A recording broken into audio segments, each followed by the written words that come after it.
Bonjour à toutes, bonjour à tous, c'est Charlotte Weiss et aujourd'hui je réponds à la question suivante. Peut-on accoucher sans péridurale en écoutant un audio de sophrologie? Alors ça c'est intéressant parce que c'est souvent ce que pensent mes clientes lors de la première séance. Elles viennent et elles se disent super, avec vous, je vais avoir des enregistrements de sophro et je pourrai les écouter au cours de mon accouchement. Alors souvent je dis rien, je souris, parce que je sais que de toute façon, au fur et à mesure des pratiques qu'on va faire ensemble, ça va cheminer. Et puis tout simplement qu'elles vont comprendre que c'est juste pas possible. Pourquoi est-ce que c'est pas possible d'écouter un audio de sophrologie au cours de son accouchement?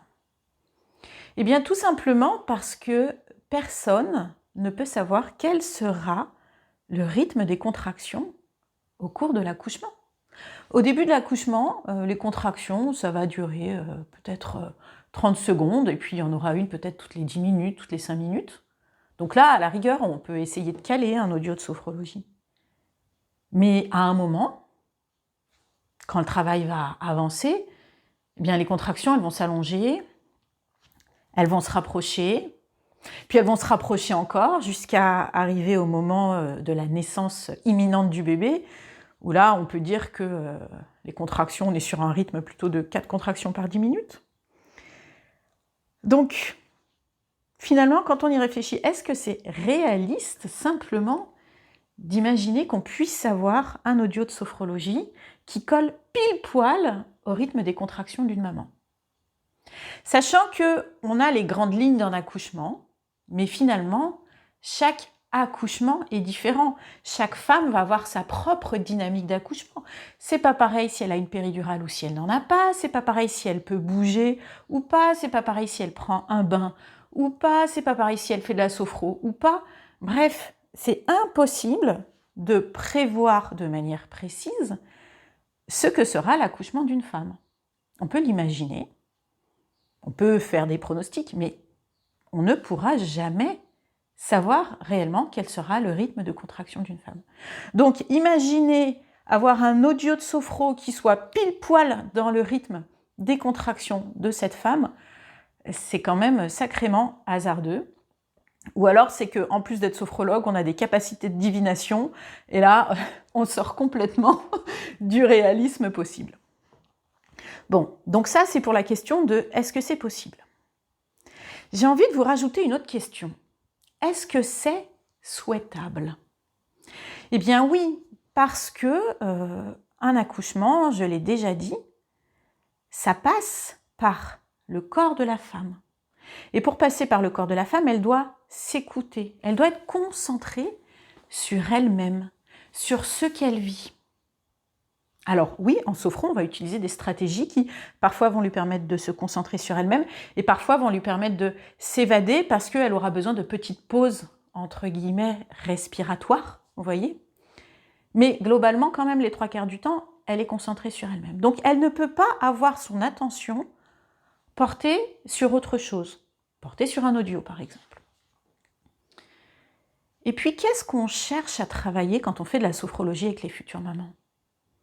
Oui, on leur donne des outils, des techniques qui vont leur permettre de mieux vivre leurs émotions, qui vont leur permettre de mieux vivre les contractions, de mieux vivre ce moment qui est l'accouchement. Mais ce qu'on veut surtout, c'est qu'elles soient autonomes, c'est qu'elles soient capables de s'écouter et d'aller vers ce qui est juste et bon pour elles à ce moment-là.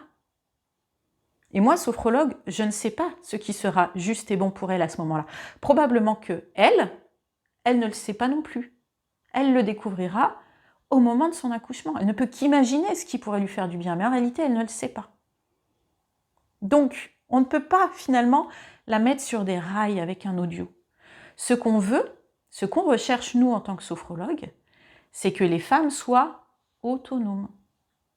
Et qu'est-ce qui va leur permettre d'être autonomes dans leur travail d'accouchement et à travers tous les outils, toutes les techniques qu'on va leur donner? Eh bien, c'est la répétition. La répétition en amont, pas ce qui va être vécu finalement pile poil au moment de l'accouchement. C'est tout le travail préparatoire. Alors oui, dans les séances de sophrologie prénatale, je donne des enregistrements. Bien sûr, parce qu'elles doivent s'entraîner avec ces enregistrements-là. Et on en revient à ce que je disais lorsque les femmes à la première séance me disent « Oui, c'est super, avec vos enregistrements, on pourra les écouter le jour de l'accouchement. » Sauf que quand elles arrivent à la 6e ou à la 7e séance, elles me disent « En fait, j'ai plus besoin de vos enregistrements. Je me suis tellement entraînée que maintenant, j'ai plus besoin de vos enregistrements. Je peux le faire toute seule. » Et c'est ça qu'on cherche.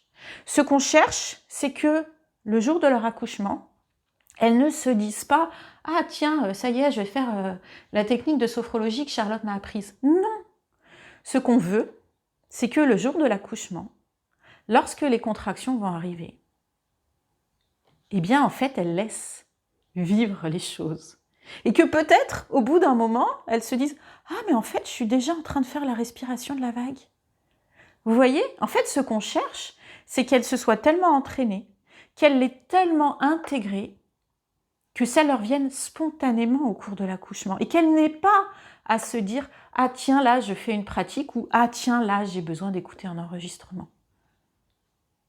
Elles seront tellement autonomes que les outils, les pratiques seront intégrés en elles et que donc elles seront pleinement disponibles à vivre leur accouchement avec toutes les compétences qu'elles auront acquises, toutes les forces, toute la confiance, tout ce que le travail de répétition fait en amont, eh bien leur aura apporté. Et c'est ça qui va fonctionner. C'est pas le fait d'avoir écouté un enregistrement qui fonctionne. Ce qui fonctionne, c'est le fait d'avoir intégré en soi toutes les pratiques de sophrologie. Voilà, donc je pense que vous avez compris que ma réponse est très claire et elle est donc non, on n'accouche pas en écoutant un audio de sophrologie. Par contre, on se prépare à traverser l'accouchement grâce à des audios de sophrologie. Des audios de sophrologie dont on va petit à petit apprendre à se défaire parce que nous aurons gagné en autonomie. Voilà, je vous dis à bientôt pour une nouvelle séance de questions-réponses.